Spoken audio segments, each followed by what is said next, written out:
Hello everyone! It's been a while since I've vlogged, so I decided to take today out and kind of catch up with everyone. So right now I'm actually on my way to the salon. It's way overdue. I had to postpone my appointment. It was a few weeks ago because Megan was here, so I didn't want to take time out of our visiting time to go there. So it's been a while. It's been at least like 8 weeks. I usually go every 6.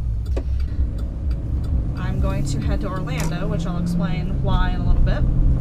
But just to catch everyone up on what's been going on, we've had some insurance debacles with our vehicles.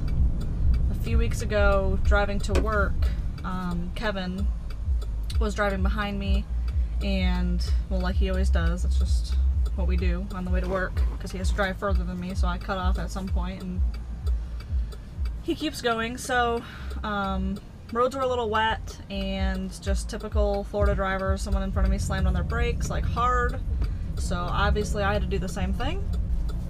So Kevin behind me had to do the same thing as well, but the car didn't actually stop, and he rear-ended the truck. So, I didn't really think it was a big deal, considering we have insurance, so I wasn't too worried about it. Kevin was super, super upset. Took him a little while to get over it, but I let him know that we have the extra to cover it, and you know, we have insurance, it'll be fine. Well, come to find out, when we set up our insurance policy almost a year ago in April, they set Kevin as an excluded driver, meaning if he's driving either vehicle, then he's not covered. It's not covered. Which is complete bullshit, because he's my husband. We got married like a couple days after the policy went into effect, and he's a registered owner of the vehicle that, you know, had damage. And just, it didn't make sense. Like, it just doesn't make sense for us to set him that way. So somehow they screwed up and they set him that way, which in the long run made us pay more for some strange reason. It makes no sense, but whatever. Our premium was higher. So after I made the claim and I got a hold of our claim rep, she completely was like, why was Kevin driving? And I'm like, well, what do you mean? And she's like, well, you know, he's excluded. And I'm like, well, we never set him that way, so I need you to figure that out, basically. So she took forever to, well, what she had to do was get the call logs, because I said that I never asked for it to be that way, so she had to confirm that with the call logs. She never got the call logs. We waited a full week. I kept trying to follow up, and it was always like she's waiting on someone else. And we knew that overall they probably weren't going to admit fault, so we just said screw it. We canceled our insurance, canceled the claim, and now we have Geico. But it just doesn't make sense, because if we knew he was an excluded driver, I would have just said that I was driving, and it would have saved the whole hassle, would have saved us tons of money on having to get it repaired ourselves. So it was just stupid, very, very stressful. Then we had someone in mind to get the parts from. We need a hood and a bumper for the car. And, well, there's no damage to the truck at all. None whatsoever. So it was super crazy. The car actually hit the trailer hitch like dead on, so that's what saved the truck from getting damaged. Plus, when I stopped hard, the back end went up on the truck, and then the nose of the car went down too, so it was just like it went under, and it didn't damage anything.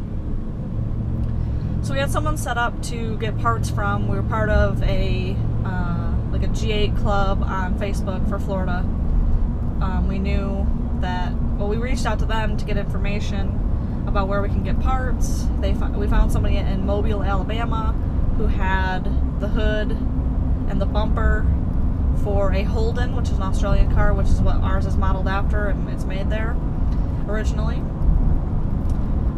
So we had all that set up, and then maybe a week after that, so now we've waited 2 weeks at least.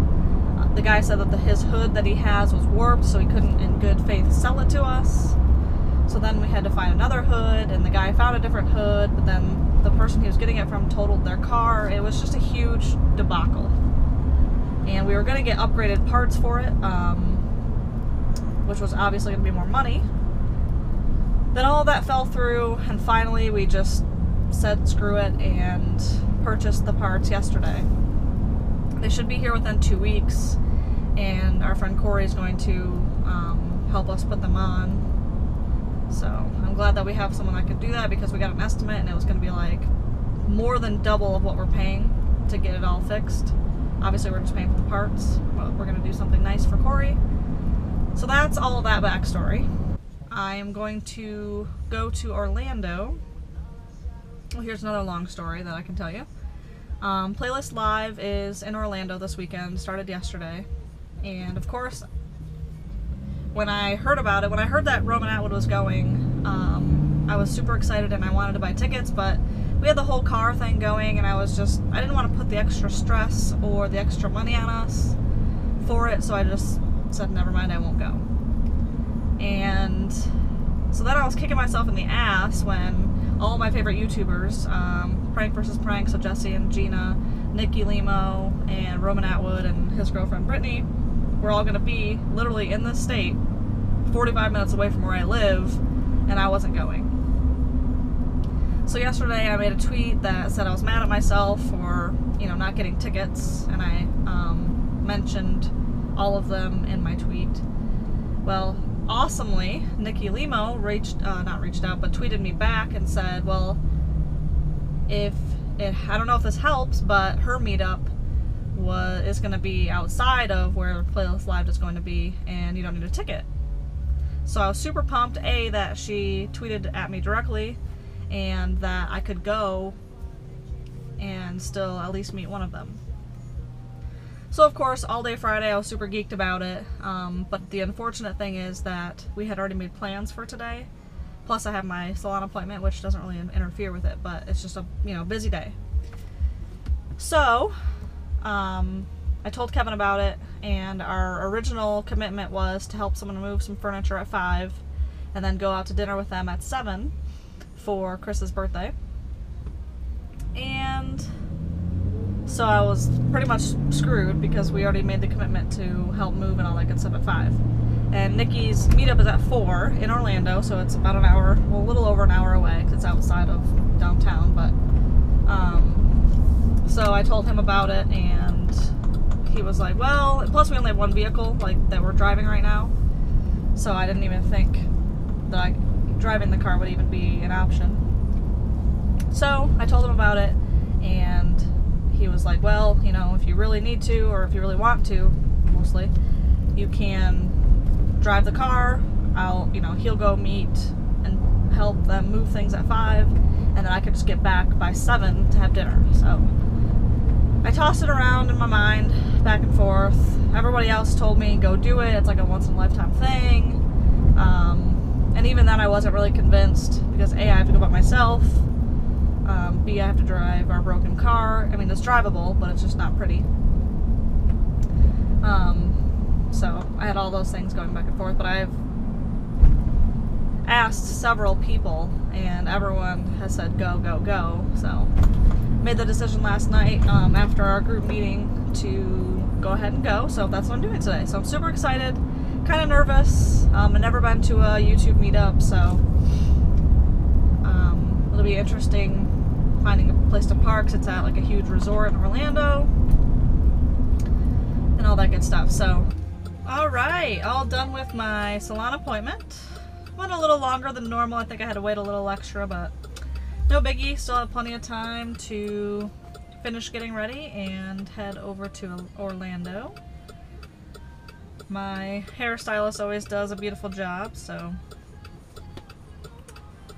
super excited that that's all done. Go home, and I think I'm gonna repaint my nails, have some lunch, and then start my road trip. Alright, I have started my road trip to Orlando. Left with plenty of time, plenty of extra time, because I want to get there a little bit early, make sure I can figure out where to park, and then kind of just get acclimated with the area. So I'm super excited. Definitely feels like it's unreal. Like I never thought that I would be able to go and just drive 45 minutes away and meet someone that definitely inspires me and that I, you know, watch on the internet basically daily, almost, as much as possible anyway. So here I go, got my energy drink, got some good music, driving the car obviously, so Kevin can help Chris and Amy move an entertainment center, and we'll let you know when I get there, how it goes. Oh my gosh, what a dream. So after taking about at least a good 40 minutes, 30 minutes trying to find a place to park, I finally snuck in to a place that you're not supposed to park unless you're like a registered guest. Once I got there, I started hiking in to the World Center trying to find Nikki. And I walked all over the place, felt really out of place because I didn't have, you know, the Playlist Live gear. So I kept walking around. I walked all the way up to the front of the hotel and couldn't find her. Couldn't find anything that seemed like it was a meetup. So then I was like scouring Instagram and Twitter, and then I found that she tweeted that it was going to be by the pool. By this time it was like at least a good 4:40. So I walked over by the pool, back and forth a couple times, stayed up at the top of the balcony thing, looking down, no clue. So it was about 5 o'clock, and I have to drive an hour back around where we live, and to meet our friends for dinner. So I'm like, you know what, I just have to go. Plus I was scared I was gonna get like a ticket or like towed because I was parking in a non-parking area for what I was doing. So I kind of just stood there, and then I saw her walk by. Well, I thought I saw her walk by. And then someone grabbed a selfie with her real quick and walked away. I was like, shoot, that is her. So I kind of like walked behind her for a little bit and like for a minute, like down the stairs, and finally I was like, hey, can I get a picture? And she knew exactly who I was because we had tweeted back and forth and got a selfie, and it was so awesome. Well worth everything it took to get here. So driving back to Merritt Island to have dinner with our friends. It was a success.